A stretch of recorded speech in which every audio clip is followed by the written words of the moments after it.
We're following the shooting of a black teenager in Kansas City. Also, an alleged secret Chinese police station was discovered in New York. That's some of what we'll get to on The 7 from The Washington Post. I'm Jeff Pierre. It's Tuesday, April 18th. It's also tax day. Let's get you caught up with today's 7 stories.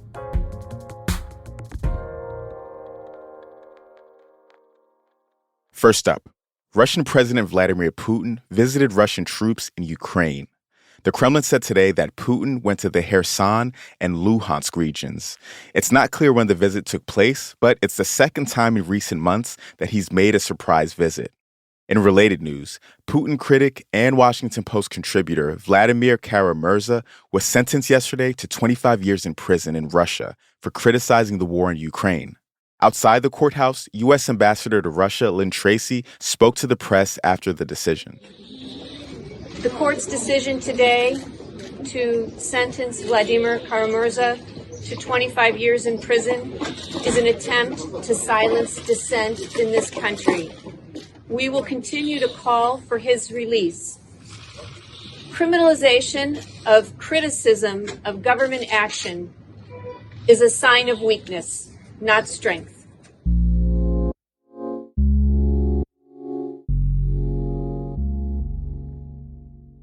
Number 2, a man was charged yesterday with shooting a black teen who rang his doorbell.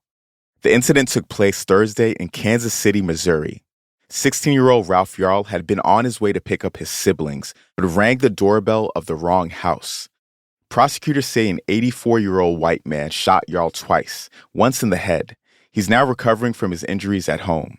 The 84-year-old has been charged with felony assault and armed criminal action. The shooting has drawn national attention. Hundreds of protesters rallied Sunday outside the home where Yarl was shot, and there are more protests planned for today.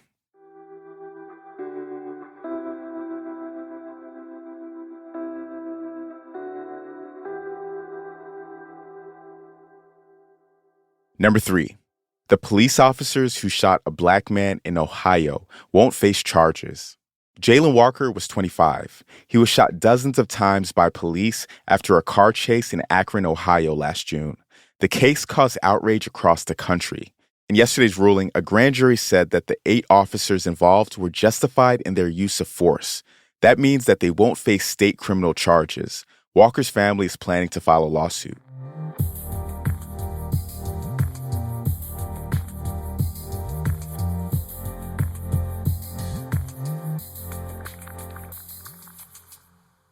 Number 4, an alleged secret Chinese police station was uncovered in Manhattan.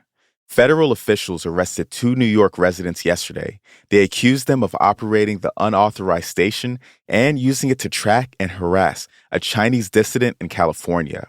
Breon Peace, the U.S. Attorney for the Eastern District of New York, spoke about this at a news conference yesterday.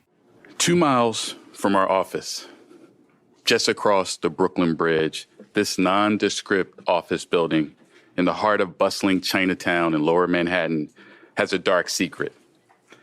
Until several months ago, an entire floor of this building hosted an undeclared police station of the Chinese National Police. Now just imagine the NYPD opening an undeclared secret police station in Beijing. It would be unthinkable. According to a report from last year, China has set up more than 100 of these kinds of stations across the world to monitor and harass Chinese nationals living abroad.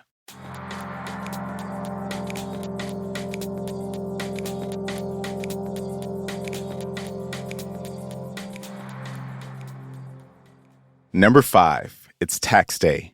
Today's the deadline. If you haven't finished your taxes, you can file today or you can request an extension from the IRS. That will give you until October 16th to file. We've got a guide on how to do that at WashingtonPost.com. A lot of people have already had exceptions this year. The IRS pushed back the deadline for parts of Alabama, Arkansas, California, Georgia, Mississippi, New York, and Tennessee because of recent natural disasters.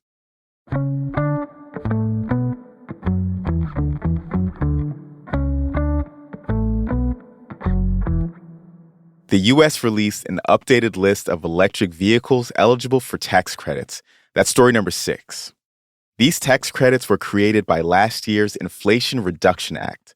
The goal is to make EVs more affordable, but under tougher rules that go into effect today, only 16 models qualify.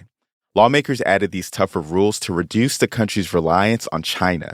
They require more of the EV battery parts to come from the U.S. or one of its free trade partners. 10 models qualify for a $7,500 credit, and 6 others qualify for $3,750. Your income needs to be below a certain threshold to be eligible. You can find the full list by clicking in the link in our show notes.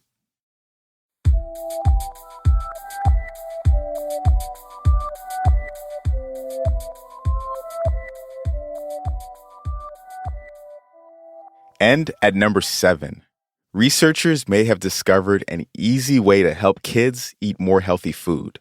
The trick could be as simple as spending more time at the dinner table. According to a new study, children ate significantly more fruits and veggies when families took 30 minutes to eat, rather than 20 minutes. This matters because a lot of kids aren't getting the nutrition they need. A report from earlier this year found that nearly half of preschool-age kids aren't eating vegetables daily. That can lead to a variety of health issues down the road.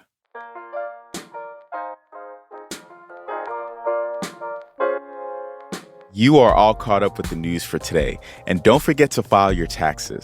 And coming tomorrow, we have a special announcement, so make sure you tune in. You can also stay in the loop by subscribing to the 7 newsletter. Just click the link in our show notes. I'm Jeff Pierre, and I'll meet you back here tomorrow.